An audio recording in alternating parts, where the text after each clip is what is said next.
un saludo cordial y afectuoso para todos ustedes que me honran con su atención.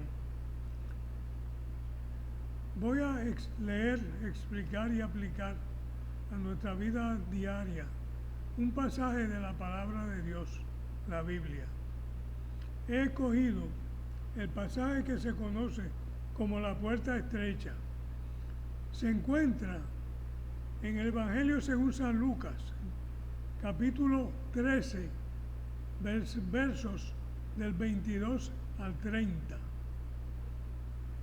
Comienzo leyendo el verso 22.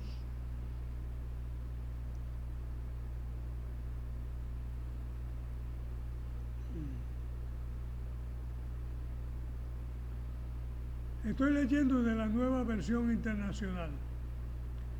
Continuando su viaje a Jerusalén, Jesús enseñaba en los pueblos y aldeas por donde pasaba. Durante su ministerio, nuestro Señor Jesucristo fue a Jerusalén en varias ocasiones. El enfoque del libro de Lucas está en el avance constante de Cristo hacia su destino final en Jerusalén, donde moriría, en sustitución de los pecadores que le aceptamos como nuestro Señor y Salvador. Por esta razón, en el libro de Lucas se describen todos los desplazamientos, todos los movimientos de Jesucristo como parte de un viaje prolongado hacia Jerusalén. Jesús no se distraía ni se desviaba de la misión que le había sido encomendada por el Padre Celestial. Ninguna otra actividad tenía prioridad para él. Piense usted en las actividades que tienen valor para usted, las actividades en las cuales usted invierte tiempo y dinero. Jesús dijo: busquen primero el reino y la justicia de Dios, y las demás cosas les serán añadidas. Leo el verso 23.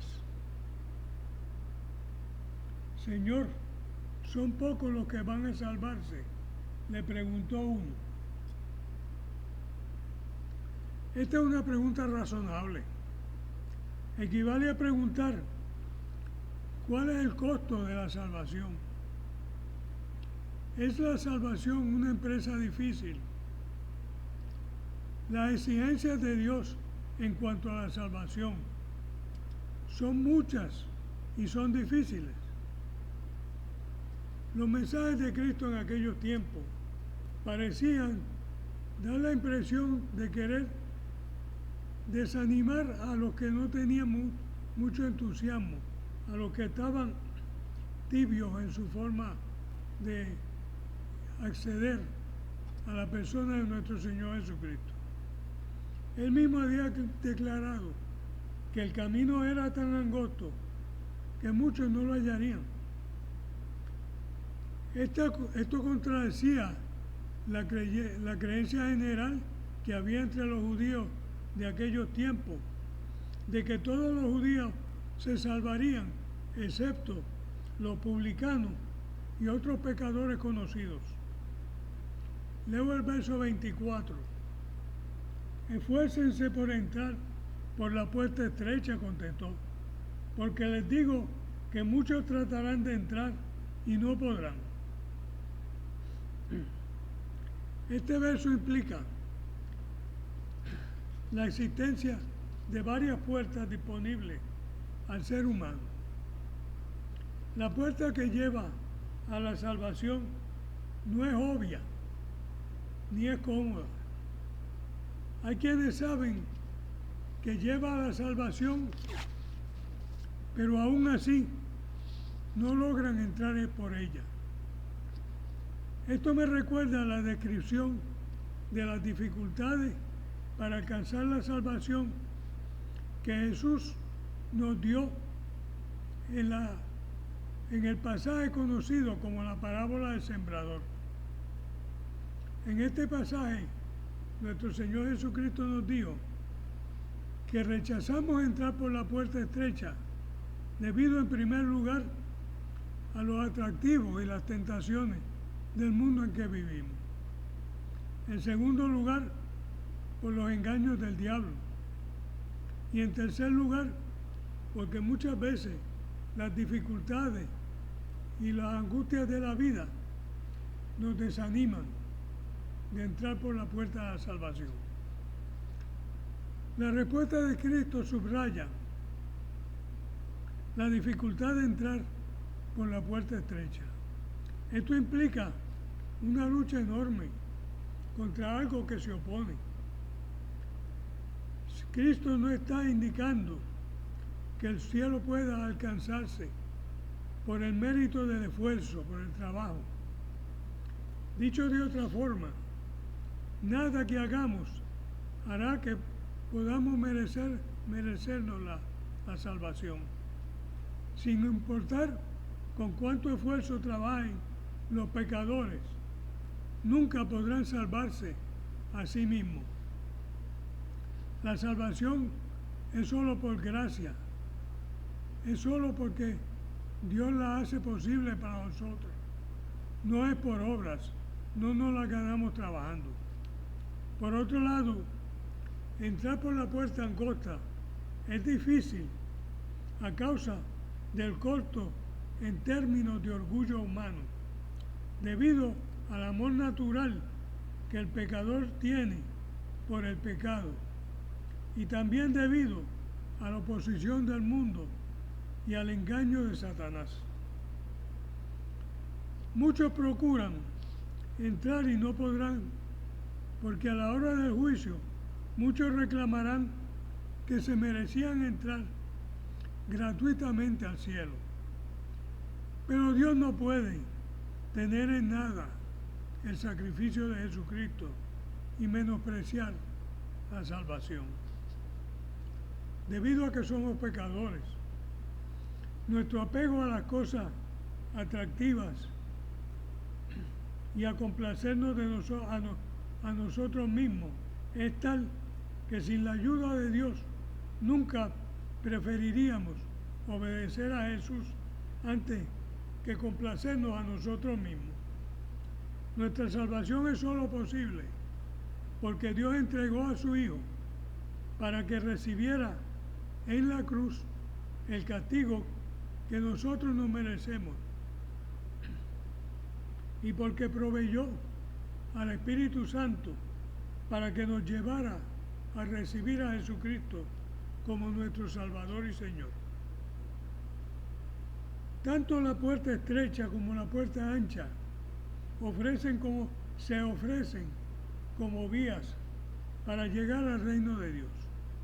La humanidad debe elegir entre estas dos vías. La puerta estrecha es la fe únicamente en Jesucristo. Esta representa la verdadera salvación según lo dispuesto por Dios y que conduce a la vida eterna. La puerta ancha representa todas las creencias que dependen de las obras del trabajo y la autojustificación de la persona y que conducen al infierno, no al cielo. La salvación es solo por la gracia de Dios. Pero no es sencillo. Se necesitan conocimiento de la verdad, arrepentimiento, sumisión a Jesucristo como Señor nuestro y el deseo de obedecer la voluntad de Dios y como se está expresada en su palabra. Voy a leer el verso 25.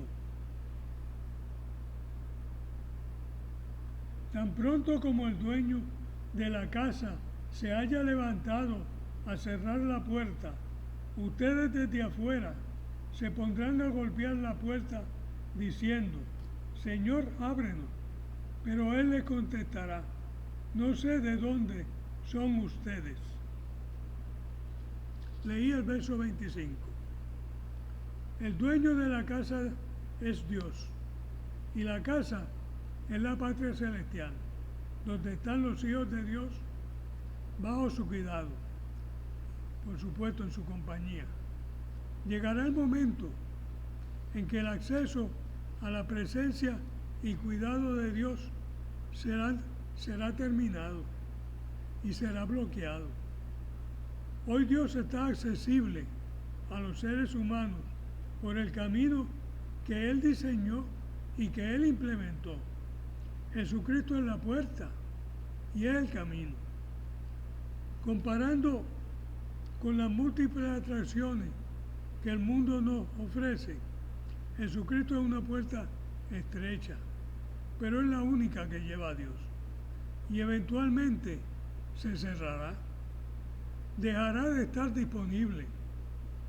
En su responsabilidad para con usted mismo y para las personas de su entorno familiar, debe usted reconocer y aceptar a Jesucristo como el único acceso a la vida eterna junto a Dios.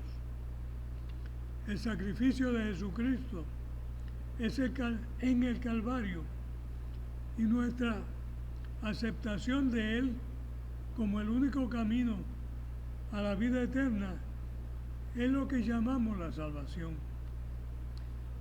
Fíjense que habrá personas que al cerrarse la puerta reconocerán al Padre Celestial como Dios, aceptarán su autoridad sobre ellos y reclamarán su justificación para merecerse el acceso a la presencia de Dios. El Padre Celestial les responde que no les conoce, lo que significa que no han satisfecho el criterio del Padre para recibir acceso a Él. No tomaron la puerta estrecha que es Jesucristo. Voy a leer el verso 26. Entonces dirán, comimos y bebimos contigo, y tú enseñaste en nuestras plazas. Las personas a las cuales Dios le niega la entrada a la salvación reclaman como justificación el haber estado expuestos a la persona de Jesucristo. Comieron y bebieron con Él y pusieron a la disposición de Él las facilidades que tuvieron disponibles. Lo oyeron y lo vieron, pero no le hicieron caso. Ya eso no está físicamente con nosotros.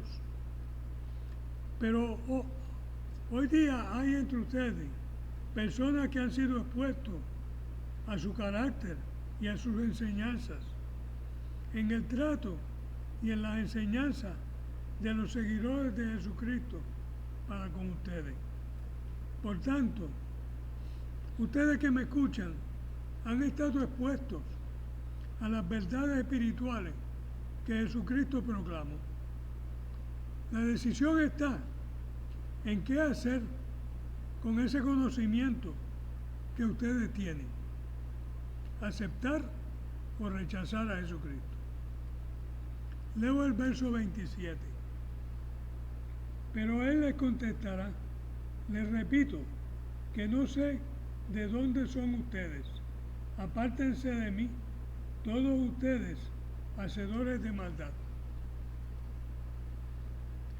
El Señor afirma que no los conoce. El Señor no niega que comió y bebió con ellos. De modo que cuando dice que no los conoce, no se refiere a saber quiénes son.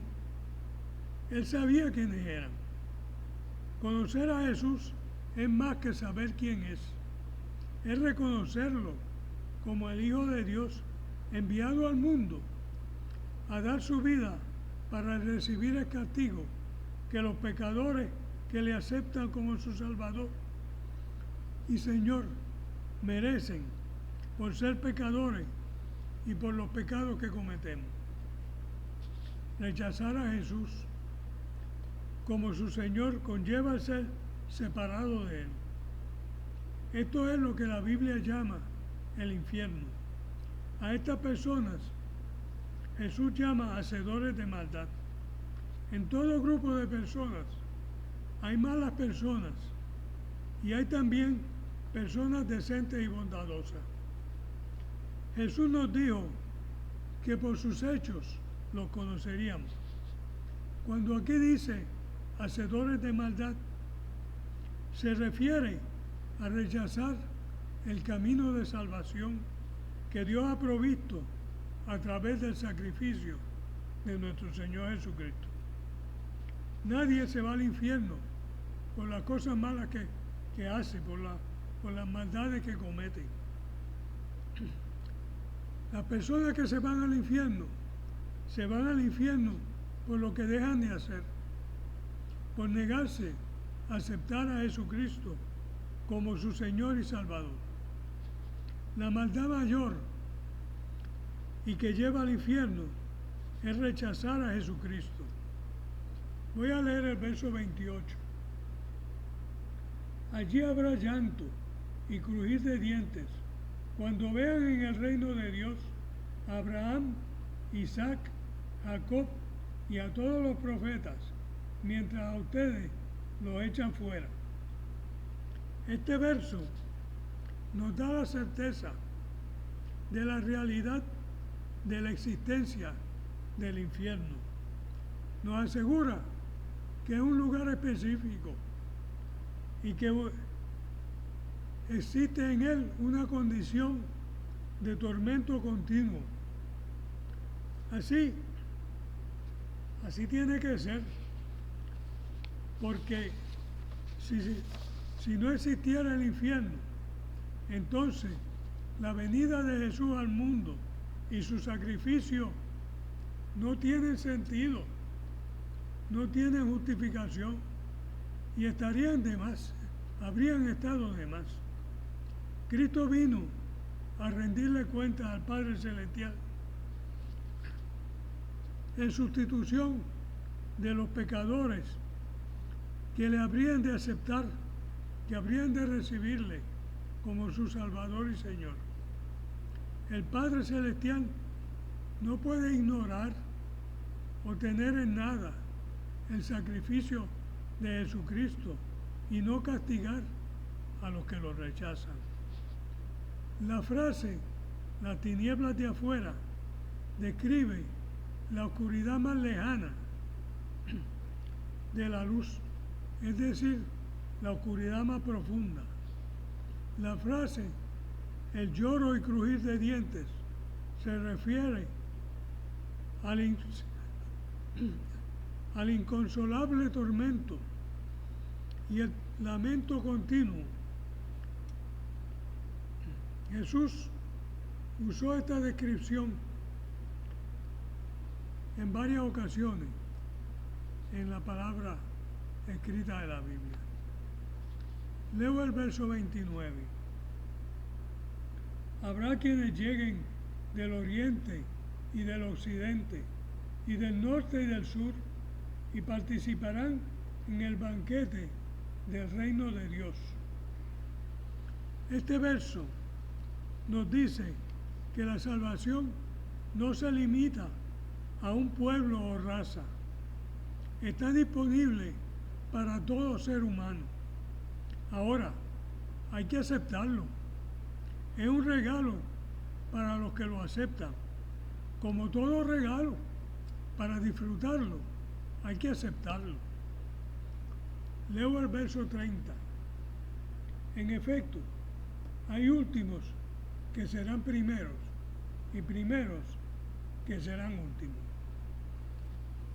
Este verso nos dice que la salvación no depende de ninguna obra o servicio humano. Esta afirmación indica que todos somos medidos de la misma forma, con la misma vara. Tan salvo es el que recibe a Jesucristo como un anciano en su lecho de muerte, a el que lo recibe en su temprana niñez. Ahora, En la patria celestial habrá recompensas por la obediencia que sus hijos dan a Dios. Y como decimos en mi país, estos son otros 20 pesos, que significa que esto es otra cosa. En resumen, el pasaje de la puerta estrecha o angosta nos enseña, en primer lugar, que somos responsables ante Dios por reconocer y aceptar a Jesucristo y la invitación que Él nos hace para tener amistad con Él. En segundo lugar, que en la vida vamos a tener varias alternativas que no son necesariamente malas, pero la única alternativa que nos lleva a Dios es aceptar a Jesucristo como nuestro Salvador y Señor. En tercer lugar, que Jesucristo es la única puerta que conduce a la vida eterna con Dios. ¿Reconoce usted a Jesucristo como su Señor y Salvador? Tome esa fundamental decisión, si no lo ha hecho, y acepte a Jesucristo como su Señor y Salvador. ¿Y cómo se hace eso? Pues la Biblia dice cómo se hace eso. En Romanos capítulo 10, el libro de Romanos, capítulo 10, y los versos del 8 al 10, nos dice cómo se hace eso. Y leo esos versículos. Cerca está de ti la palabra, en tu boca y en tu mente. Esta es la palabra de fe que predicamos, que si confiesas con tu boca que Jesús es el Señor y crees en tu mente que Dios le levantó de los muertos, serás salvo. Porque con la mente se cree para ser justificado, pero con la boca se confiesa para ser salvo. En primer lugar, hay que oír la palabra de Dios. Al oír la palabra de Dios, Dios produce fe en ti. La fe es un regalo de Dios. La fe que Dios te regala te permite creer que Jesús es el Hijo de Dios y que vino al mundo a recibir el castigo que tú te mereces por ser pecador y por los pecados que cometes. Cuando creemos en Jesús, nos damos cuenta de lo indignos que somos delante de Él y nos arrepentimos de nuestros pecados. En segundo lugar, aceptar y creer en tu mente que Jesús es el Señor y que su sacrificio y su resurrección fueron hechos en sustitución tuya y para tu beneficio. Pedirle a Jesús que su sacrificio y resurrección te sean aplicados a ti y así recibirle como su Señor y Salvador. En tercer lugar, dar testimonio público de haber recibido a Jesús como tu Salvador y Señor. El bautismo es un testimonio público de haber recibido a Jesús como tu Señor y Salvador.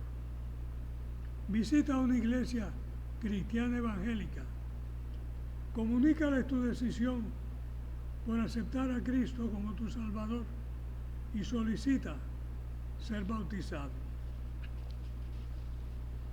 Ha sido para mí un placer y un honor haber tenido la oportunidad de presentar delante de ustedes este pasaje de la puerta estrecha. Le doy las gracias por su atención y le solicito que le comuniquen a sus amistades en la existencia de este canal de YouTube, leer, explicar y aplicar los pasajes bíblicos. y que se suscriban a este canal. Que el Señor les bendiga y les guarde.